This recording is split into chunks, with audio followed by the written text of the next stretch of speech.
This is chapter number 11, coordination and response. In today's lesson, we will see what sensitivity means and how we have classified our nervous system into two groups: central nervous system, which is abbreviated as CNS, and peripheral nervous system, which is abbreviated as PNS. And then we'll see the basic structure of neurons. Neurons are the basic unit of our nervous system. Then we will see what we mean by saltatory conduction and their significance. But first, let's see what sensitivity or irritability means. It means the ability to respond towards any stimulus. For instance, if you are touching a hot object, if you are responding towards that, if you are withdrawing your hand, you have the ability to respond.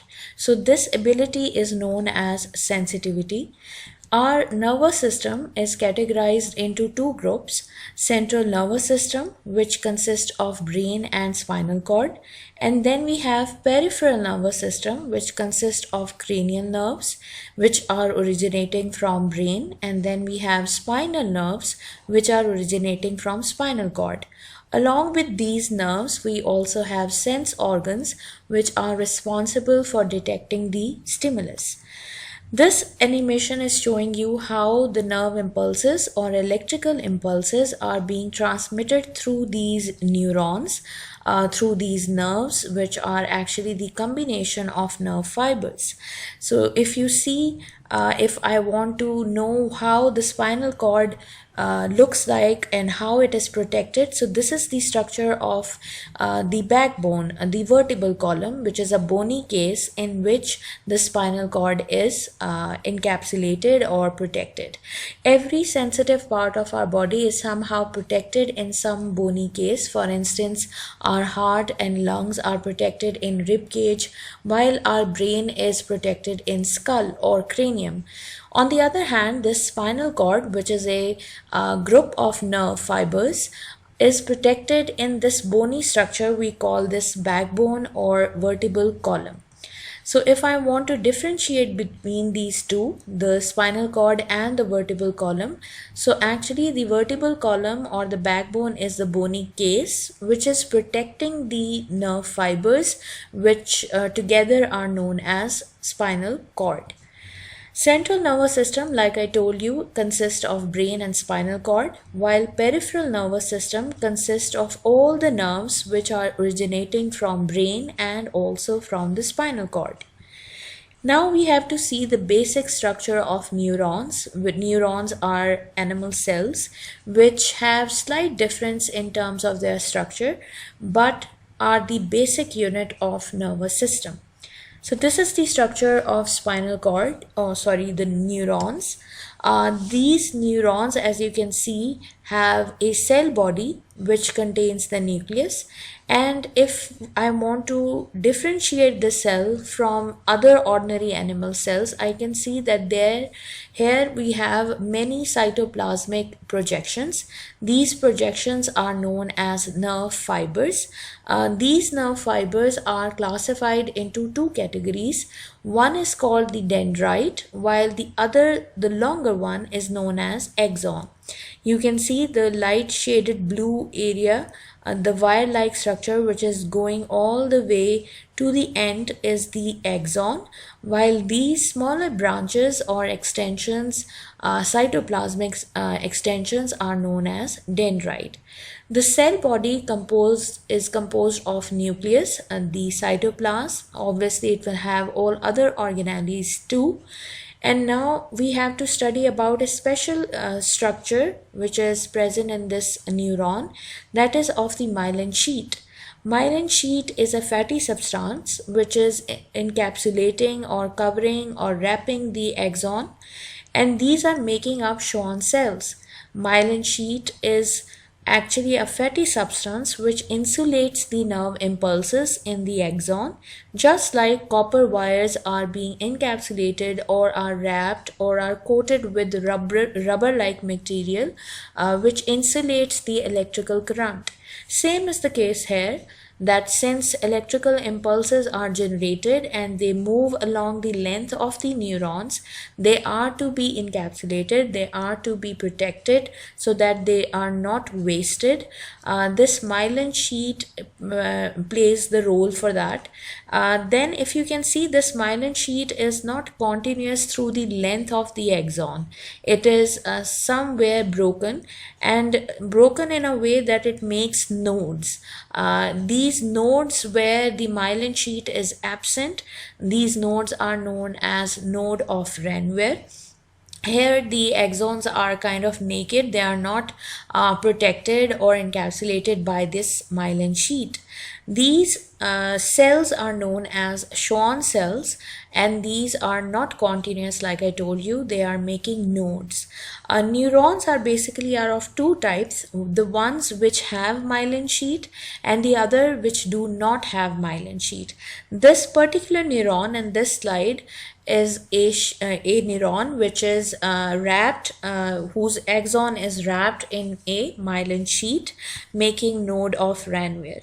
Now I have to differentiate between dendrite and axon.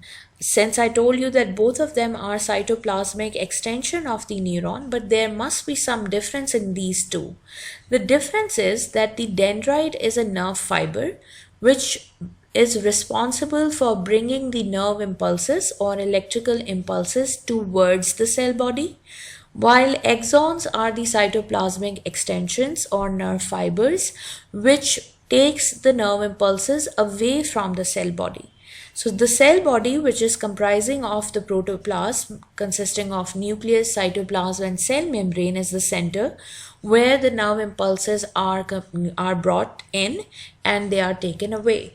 So the nerve fibers which brings the nerve impulses towards the cell body would be labeled as dendrites, while those nerve fibers which takes the nerve impulses away from the cell body would be labeled as axon. This is the neuron which is unmyelated, where you can see there are no node of Ranvier, there is no myelin sheet. This axon is completely naked, but the nerve impulses would be transmitted as such. As you can see here that the nerve impulses are taken towards the cell body through dendrites and they are taken away from the cell body through axon. Keep in mind that neurons are static, they do not move. It's just this electrical impulse or nerve impulses that move along the length of the neurons.